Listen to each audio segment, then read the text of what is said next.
Assalamualaikum warahmatullahi wabarakatuh.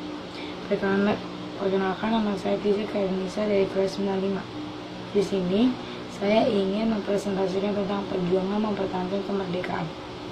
Jadi, setelah memproklamasikan kemerdekaan pada tanggal 17 Agustus 1945, Indonesia harus menghadapi Belanda yang ingin mengembalikan kekuasaan atas Indonesia. Kita mengetahui bahwa upaya bangsa Indonesia mempertahankan kemerdekaan dilakukan dengan dua cara, yaitu cara diplomasi dan cara perjuangan fisik atau perjuangan senjata. Perjuangan fisik ada insiden Hotel Yamato. Itu peristiwa perobekan bendera Belanda menjadi bendera Indonesia. Insiden ini terjadi pada tanggal 19 September 1945 di Hotel Yamato, Surabaya. Insiden diawali dengan tindakan beberapa orang Belanda yang mengibarkan bendera Belanda di tiang bendera Hotel Yamato, dan itu membuat rakyat Surabaya marah dan mereka mendatangi hotel tersebut. Dan mereka berusaha menurunkan bendera dan berhasil menurunkan bendera tersebut dan merobek bendera berwarna biru, dan bendera merah putih dikibarkan kembali sebagai bendera Indonesia. Dan pengibaran bendera merah putih diiringi pekikan merdeka. Yang kedua, ada pertempuran Surabaya. Pertempuran ini terjadi antara tentara Indonesia dan sekutu, berlangsung sejak tanggal 27 Oktober sampai 20 November 1945. Pertempuran paling besar tanggal 10 November 1945. Pertempuran diawali dengan kedatangan Brigade 45 Divisi India ke-23 tentara sekutu di bawah komando Brigadir Jenderal AWS Maleby pada 25 Oktober 1945 di Surabaya. Pasukan ini melucuti tentara Jepang dan menyelamatkan tentara perang sekutu di Indonesia. Pihak Indonesia menyambut baik kedatangan tentara sekutu, tetapi diketahui bahwa Nica membonceng rombongan tentara sekutu. Muncullah pergerakan perlawanan rakyat Indonesia melawan tentara sekutu. Pada tanggal 30 Oktober 1945 terjadi bentrokan tentara Indonesia melawan tentara Inggris. Brigadir Jenderal tewas dalam bentrokan ini. Hal ini mendorong tentara sekutu mengirim pasukan dalam jumlah besar ke Surabaya. Dan pasukan baru ini dipimpin oleh Mayor Jenderal R.C. Maser. Di tanggal 9 November 1945, pihak sekutu melakukan ultimatum pada rakyat Surabaya. Batas waktu ultimatum pukul 6 pada tanggal 10 November 1945. Ultimatum tidak dihiraukan karena dianggap penghinaan perjuangan Indonesia. Tanggal 10 November 1945, Inggris melakukan serangan besar, melibatkan 30.000 pasukan, sejumlah pesawat, tank, dan kapal perang. Tentara Inggris mengira perlawanan rakyat hanya beberapa hari saja, tetapi di luar dugaan mereka, para pelapor pemuda seperti Bung Tomo dan tokoh-tokoh agama terdiri para kiai dan ulama terus menggerakkan semangat perlawanan pejuang Surabaya hingga berlanjut beberapa minggu.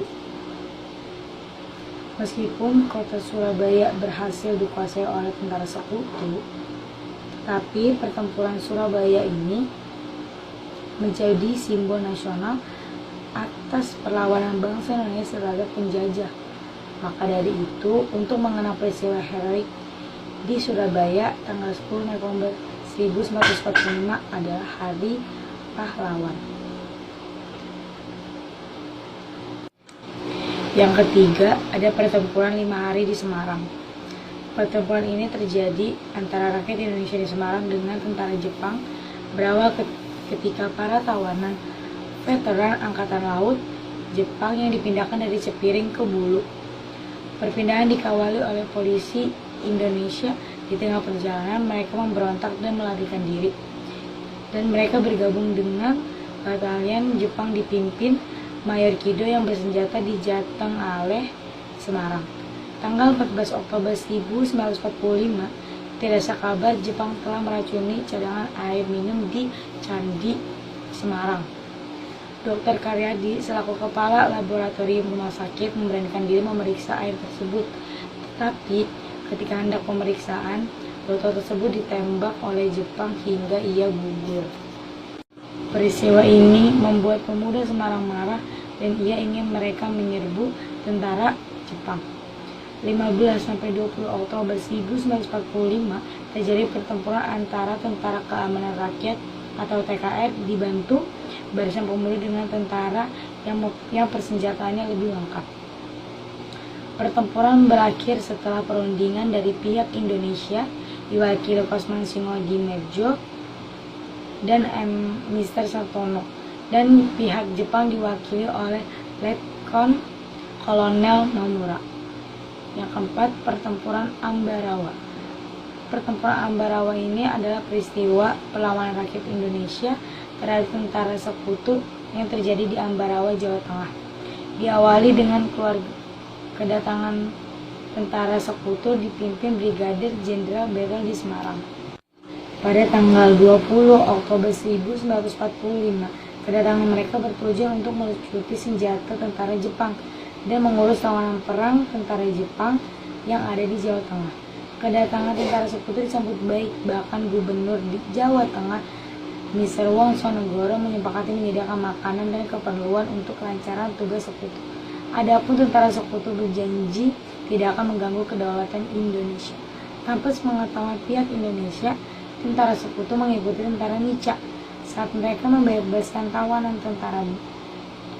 perang Belanda di Magelang dan Ambarawa, para tawanan malah bersenjata sehingga menimbulkan kemarahan dari pihak Indonesia.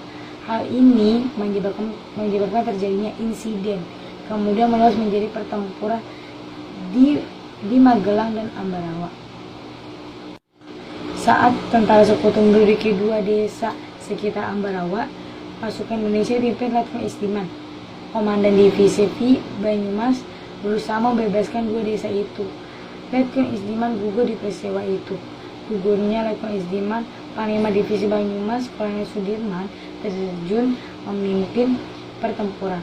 Tanggal 12 Desember 1945, Kolonel Sudirman mengadakan rapat para komandan TKR atau Laskar.